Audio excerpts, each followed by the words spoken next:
জয় গুরু। আজ আমরা পড়ব সম্মিলনীর মধুরিমা। লিখছেন অধ্যাপক মনোরঞ্জন চৌধুরী। জয় গুরু। সম্মেলন কি? সম্যক রূপে মিলন, জীবাত্মার সাথে পরমাত্মার মিলন। জীবাত্মা শ্রী শ্রী ঠাকুরের অগণিত শিষ্য ভক্ত, আর পরমাত্মা স্বয়ং নরনারায়ণ রূপী শ্রী শ্রী ঠাকুর। তিনি একাধারে ব্রহ্ম, আত্মা ও ভগবান।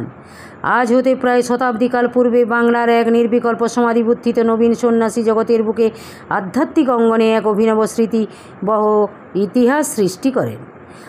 আসাম বঙ্গীয় সারস্বত মঠে 1322 বঙ্গাব্দে 11ই পৌষ সার্বভৌম ভক্ত সম্মেলনের শুভ সূচনা করে, যার মহিমার মধুরিমা অতুলন।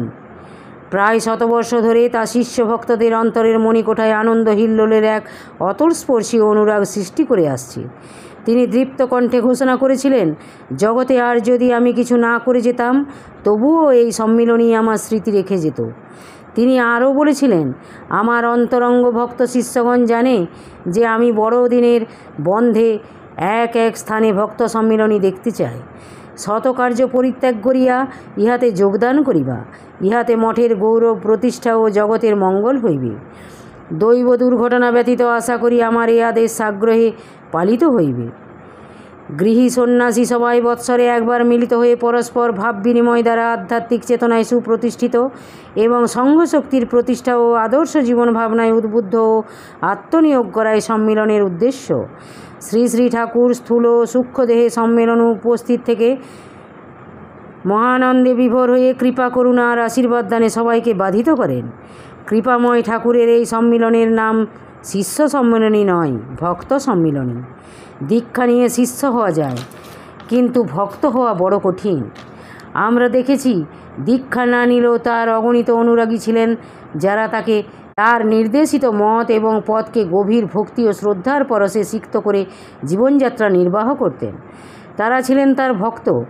তিনি শিষ্যর চেয়ে ভক্তকে বেশি ভালোবাসতেন। এসব কারণে সম্মিলনের নাম ভক্ত সম্মেলন বা সম্মিলনী। শিষ্য ভক্তরা ওই 3টি দিনের প্রতি চাতকের মতো তাকিয়ে থাকেন।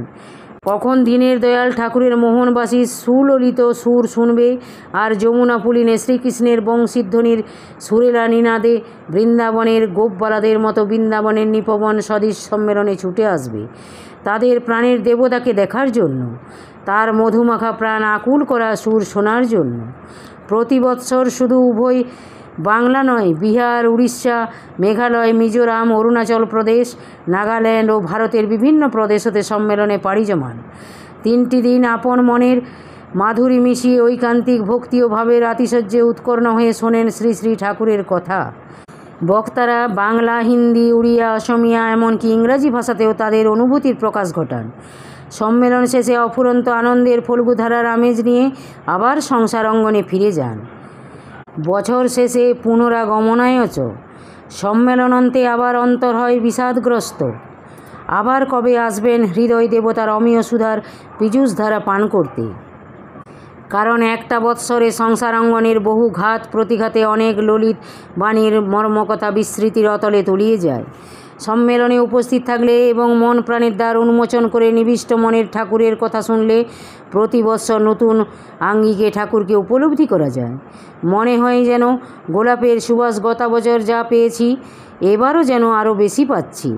তা যেন কত মন মাতানো পাগল করা, তার তুলনা হয় না।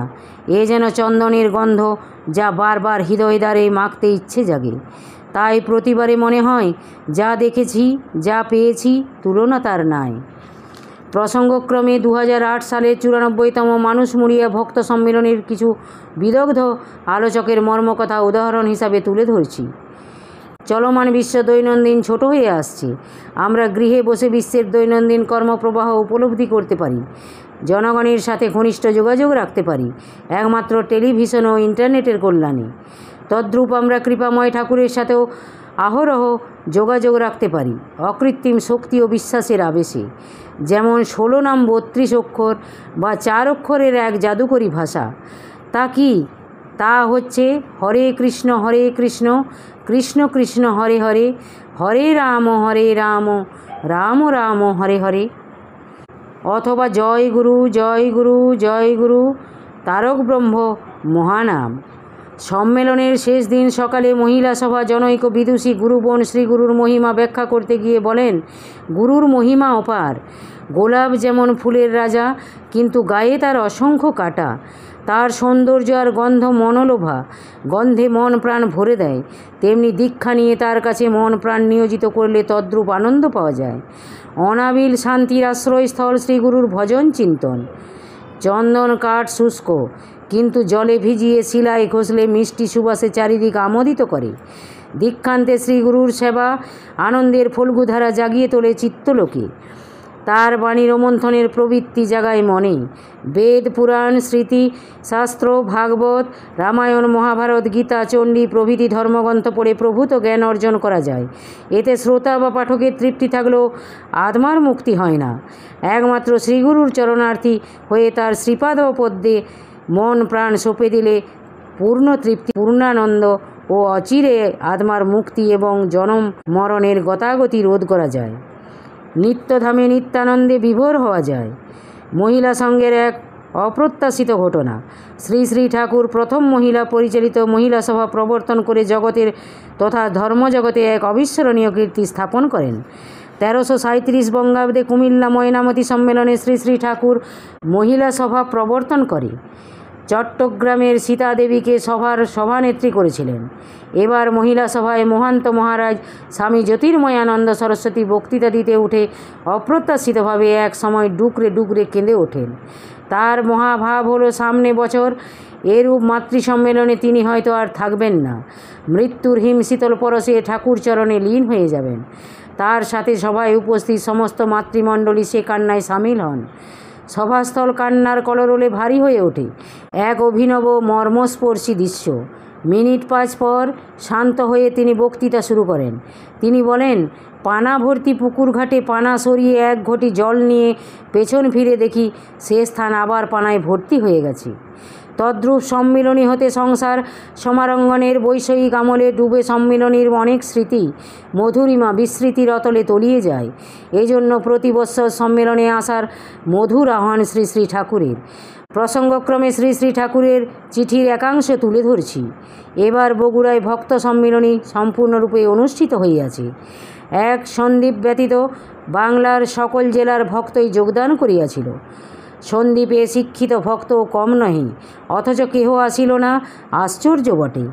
না আসিতে পারাই যদি তাহাদের মঙ্গলের কারণ হয়, ভালোই, কিন্তু চিরকাল কেহই সংসার আগলাইয়া থাকিবে না। আমার আহ্বান উপেক্ষা করিলে যমের আহ্বান এড়াইতে সক্ষম হইবে না। দুঃখ হইয়াছে, তাই এত কথা দিলাম। আপনারা সে আহ্বানে অবশ্যই সাড়া দেবেন। ঠাকুরের উক্তি, চিরকাল যাহা বলিয়া আসিয়াছি আবার বলিতেছি, যাহারা আমাকে আমার বলিয়া আত্মসমর্পণ করিয়া শরণ লইয়াছে তাহাদের মুক্তি না হওয়া পর্যন্ত আমিও মুক্ত হইব না। আরও বলেছেন, সামান্য কিছুতেই হাল ছাড়িয়া দিও না, হাত ধরিয়া রাখিবার সুযোগ দিও, তাহা হইলে আর পড়িয়া যাইবার ভয় থাকিবে না। প্রতি সম্মেলনে শঙ্করের মত ও গৌরাঙ্গের পথ ব্যাখ্যার দায়িত্ব পড়ে শ্রীমৎ প্রদ্যোৎ চৈতন্য ব্রহ্মচারীর ওপর। তার জাদুকরী ভাষণ আর বর্ণনার মাধুর্য ভক্তমণ্ডলীকে বিস্ময়ে বিমূঢ় করে। তিনি একটি গল্পের মাধ্যমে অল্প কথায় তার মূল বক্তব্যের তাৎপর্য তুলে ধরেন। প্রসঙ্গক্রমে গল্পটি নিম্নে দেওয়া হলো। আরব দেশে কোথা থেকে এক ফকির এসে প্রকাণ্ড এক বৃক্ষতলে আস্তানা গাড়েন। তাকে কিছু খেতে বা ঘুমাতে কেউ কোনোদিন দেখেনি। আল্লাহর নাম করে তার সময় কাটে। মানুষ তাকে এক সিদ্ধ মহাপুরুষ ভাবে। অনেকে তার কাছে গিয়ে রোগারোগ্য কামনা করে, সাংসারিক দুঃখ কষ্টের কথা বলে। ফকির সহানুভূতি দেখিয়ে কাউকে ঝাড়ফুঁক করেন, জলপড়া দেন ও সদুপদেশ দিয়ে বিদায় দেন। অনেকে রোগ মুক্তি ও তার কথায় শান্তি লাভের কথা প্রচার করেন। একদিন দেশের বড় মসজিদের ইমাম তার কাছে জানতে চান, আপনি এমন কি জাদুমন্ত্র জানেন যার জন্য মানুষ মাত্রেই আপনার সুখ্যাতি করে? ফকির বলেন, আমি তো কাউকে আসতে বলি না, জানি না কেন তারা আসে, তবুও ইমাম জানতে চান কেন তারা আসে। অবশেষে ফকির ইমামকে বলেন, তুমি এক কাজ করো, মসজিদে জুমার নামাজের দিন তুমি 2টি মদের বোতল বগল দাবা করে চাদর গায়ে চাপিয়ে মসজিদে নিয়ে যাবে। নামাজ চলাকালে তুমি সবার মাঝে সশব্দে বোতল 2টি ফাটিয়ে ফেলবে। আসলে ইমামের ইচ্ছা ছিল ফকিরের জাদুমন্ত্রের সন্ধান জানা, তার প্রতি প্রবল বিশ্বাসও ছিল। যেমন কথা তেমন কাজ। মদের তীব্র গন্ধে মসজিদের বাতাস ভারী হয়ে ওঠে, আর নামাজিরা সবাই তাকে ধরে উত্তম মধ্যম দিয়ে মাথা নাড়া করে একটা গাধার পিঠে বসিয়ে জুতোর মালা পরিয়ে নগর হতে বের করে দেয়। ফকিরের উপর ইমামের প্রচণ্ড রাগ। মাঝরাত ফকিরের কাছে ছুটে আসে ইমাম, আর সক্রোধে জানতে চান তার প্রতি এমন ব্যবহারের কারণ। ফকির নির্দ্বিধায় বলেন, আল্লাহর রাস্তায় চলা সহজ নয়। আমি যদি তোমাকে খোলা আকাশের নিচে গাছের তলায় বসে আল্লাহর নাম করে দিন কাটাতে বলতাম, তুমি বিশ্বাস করতে না। এমন অপমান নির্যাতন সহ্য করে উপলব্ধি করেছ আল্লাহর পথে চলা ছাড়া গত্যন্তর নেই। এখন হতে আমি যা, তুমিও তা। আল্লাহ প্রেমিক হলে মান, অপমান, দুঃখ, কষ্ট সহ্য করলে তোমার কাছে লোক আসবে, কাউকে ডাকতে হবে না। তাই জ্ঞানের সাধনা আর ভক্তির উৎকর্ষ। প্রথমে জ্ঞান, পরে ভক্তি। সম্মিলনীর মধুরিমা উপলব্ধি করা যায় সম্মিলনীতে যোগ দিয়ে। একান্ত মনে সুধীজনের অনিন্দ সুন্দর অমৃতবাণী শ্রবণ করে নিষ্ঠা, ভক্তি ও ঐকান্তিক মনোযোগের মধ্য দিয়ে। শ্রী শ্রী ঠাকুরের কথায় এই তো সম্মিলনীতে কত কথা শুনে গেলে, কত ভাবের আদান প্রদান করে গেলে। এখন নির্বিবাদে একটা বৎসর কাটিয়ে দাও দেখি, তারপর আবার সম্মিলনী হবে, তাতেও নতুন খোরাক পাবে। এমনি করে বিরোধের হাত থেকে মুক্ত হয়ে যাও তোমরা। সর্বোপরি আমি তো সব সময়েই তোমাদের উপরে আছি, কাজেই চিন্তার কি আছে। জয় গুরু, জয় গুরু। আজ এই পর্যন্তই। যদি আপনাদের ভালো লেগে থাকে তাহলে চ্যানেলটিকে সাবস্ক্রাইব করে সাথে থাকবেন। জয় গুরু, জয় গুরু।